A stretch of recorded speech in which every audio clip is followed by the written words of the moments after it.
से बड़ी खबर है। उमेश पाल हत्याकांड से जुड़ी बड़ी खबर आपको बता दें। फरार बमबाज गुड्डू मुस्लिम के घर नोटिस चस्पा। तो पीडीए की टीम ने चस्पा किया है नोटिस। 25 मार्च तक अवैध निर्माण को लेकर जवाब मांगा गया है। दरअसल अवैध तरीके से 3 मंजिला निर्माण कराने का आरोप गुड्डू मुस्लिम पर है और अब बड़ी कार्रवाई से 2-4 आने वाले वक्त में गुड्डू मुस्लिम को भी होना होगा। संतोषजनक जवाब नहीं देने पर मकान को किया जाएगा ध्वस्त। तो पीडीए की टीम ने नोटिस बकायदा यहां पर चस्पा कर दिया गया है, जिसमें ये तमाम बातों का जिक्र किया गया है। तो 25 मार्च तक अवैध निर्माण को लेकर जवाब मांगा गया है। तो प्रयागराज से इस वक्त की ये बड़ी और अहम खबर, उमेश पाल हत्याकांड से जुड़ी ये बड़ी अपडेट सामने आ रही है। बीते दिन हमने देखा किस तरह से गुलाम के मकान को धराशाही किया गया और अब फरार बमबाज गुड्डू मुस्लिम की बारी है। तो गुड्डू मुस्लिम के घर पर ये नोटिस चस्पा किया है। जो आप तस्वीर में देख रहे हैं, काले रंग का गेट आपको नजर आ रहा होगा। गुड्डू मुस्लिम का ये 3 मंजिला मकान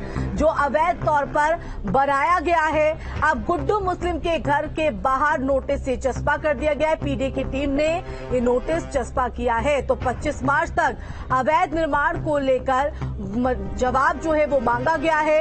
अवैध तरीके से 3 मंजिला निर्माण करने का आरोप है। अगर इस संदर्भ में संतोषजनक जवाब नहीं दिया गया तो मकान को ध्वस्त किया जाएगा। तो ये प्रयागराज से बड़ी और अहम खबर आपको बता रहे। तो लगातार अपराधियों पर चौतरफा शिकंजा जो है वो यहां पर कसा जा रहा है और इसी कड़ी में बुलडोजर वाली कार्रवाई भी जो है वो थमने का नाम नहीं ले रही है। इस बीच ये बड़ी खबर, फरार बमबाज गुड्डू मुस्लिम के घर पर अब नोटिस चस्पा कर दिया गया है, क्योंकि जब भी इस तरह की कार्रवाई होती है उससे पहले बकायदा नोटिस यहां पर दिया जाता है, कागजी कार्रवाई को संपन्न किया जाता है और इसी कड़ी में पीडीए ने अब अपना पहला कदम उठा लिया है। पीडीए की टीम ने नोटिस गुड्डू मुस्लिम के घर पर चस्पा किया है और अब 25 मार्च तक का जवाब देने के लिए वक्त दिया गया है। तो अवैध निर्माण पर संतोषजनक जवाब न दिए जाने पर बड़ी कार्रवाई जो है वो देखने को मिलेगी। फिलहाल ये एक्सक्लूसिव तस्वीर न्यूज स्टेट पर आप देख रहे हैं।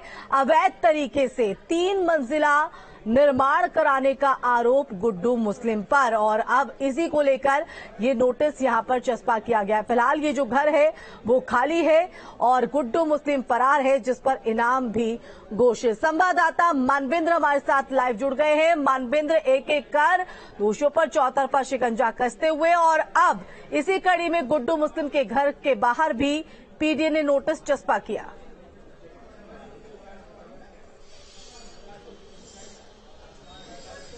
जी बिल्कुल, जिस तरह से मुख्यमंत्री योगी आदित्यनाथ ने विधानसभा में कहा था कि जो भी इस कांड से जुड़े हैं उनको मिट्टी में मिला देंगे, तो गुलाम मोहम्मद शूटर के घर के डिमोलिशन के बाद अब गुड्डू मुस्लिम के घर पर नोटिस लगा है। आप देखें, ये साफ तौर पर इसमें लिखा है कि 25 तारीख तो 25 को 11 बजे तक अगर जो जवाब है इस पूरे अवैध निर्माण को लेकर के वो नहीं दाखिल किया जाता तो इस घर का इस घर को डिमोलिश किया जा सकता है। तो 25 तारीख को ये माना जा सकता है कि यहाँ पर डिमोलिशन की कार्रवाई होगी और साथ ही आबिद मीट शॉप जो है, चिकन और मटन शॉप जो गुड्डू मुस्लिम के बेटे का है, बाहर इसी गली के बाहर रोड पर है, उस पर भी नोटिस लगाया गया है। तो गुड्डू मुस्लिम के घर पर और गुड्डू मुस्लिम के बेटे की दुकान पर ये नोटिस चस्पा है। और अगर आपको ये घर दिखाएं तो ये 13 फीट चौड़ा है, जबकि 45 फीट इसकी गहराई है। अगर आप देखें तो 3 मंजिला ये पूरा निर्माण है और जिस तरह से सकरी गली में बना हुआ है, सवाल ये पैदा हो रहा है कि यहाँ पर बुलडोजर की कार्रवाई तो बिल्कुल संभव नहीं है, लेकिन इसको मैनुअली जो हैमर्स होते हैं और ड्रिलर होते हैं उसके जरिए इसको डिमोलिश किया जा सकता है। आसपास के घर हैं वो भी इसकी जद में आ सकते हैं। इस लिहाज से अगर पीडीए यहाँ पर कार्रवाई करता है तो बेहद एहतियात रखना होगा। और जिस तरह से ये गली है, अगर आप तस्वीर देखें तो यहाँ पर कोई बुलडोजर तो अंदर आ नहीं सकता, सवाल ही नहीं पैदा होता है। लेकिन पीडीए के पास और भी तरीके हैं कार्रवाई के। तो ये गुड्डू मुस्लिम का 3 मंजिला घर है, चांद बीवी ऑब्लिक गुड्डू मुस्लिम के नाम पर ये नोटिस है। चांद बीवी गुड्डू मुस्लिम की पत्नी है, तो ये मकान जो है हो सकता है कि गुड्डू मुस्लिम की पत्नी के नाम पर हो। और बाहर जो है Abid chicken and meat shop जो इस गली के बाहर है वो गुड्डू मुस्लिम के बेटे की दुकान है, वहां पर भी नोटिस चस्पा किया गया है। तो 25 तारीख को तक का समय दिया गया है। अगर आप इस नोटिस को पढ़े तो इस पर लिखा है कि चूंकि उत्तर प्रदेश नगर नियोजन एवं विकास अधिनियम की धारा 1973 की धारा 14-15 के अधीन पीडीए से अपेक्षित अनुमति प्राप्त किए बिना आपके द्वारा उपरोक्त स्थल पर ये निर्माण कराया गया है, इसलिए ये नोटिस इशू किया गया है। तो जो एक प्रोसेस होता है, अब तक हमने देखा कि कोई नोटिस किसी की यानी कार्रवाई पहला में देखने को कदम नहीं जो मिली है थी, तो पहली गुड्डू बार यहाँ मुस्लिम पर के खिलाफ जो अब है वो यहाँ नोटिस पर देखने को पीटी की मिली तरफ से है रख और दिया 25 गया है। तारीख तक का और समय अगर जो समय सीमा यहाँ पर दी गई है, क्योंकि चौतरफा दबाव बनाने की कोशिश इन अपराधियों पर, और अगर संतोषजनक जवाब नहीं मिलता है तो ये मकान भी खंडर में तब्दील होता हुआ नजर आएगा। बहुत शुक्रिया मानवेंद्र तमाम जानकारी देने के लिए। तो बरेली में अतीक के भाई अशरफ के करीबी लल्ला गद्दी ने पुलिस को सरेंडर कर दिया है। लल्ला गद्दी समाजवादी पार्टी का नेता है। लल्ला गद्दी पर बरेली जेल में अशरफ से अवैध तरीके से मुलाकात का आरोप है।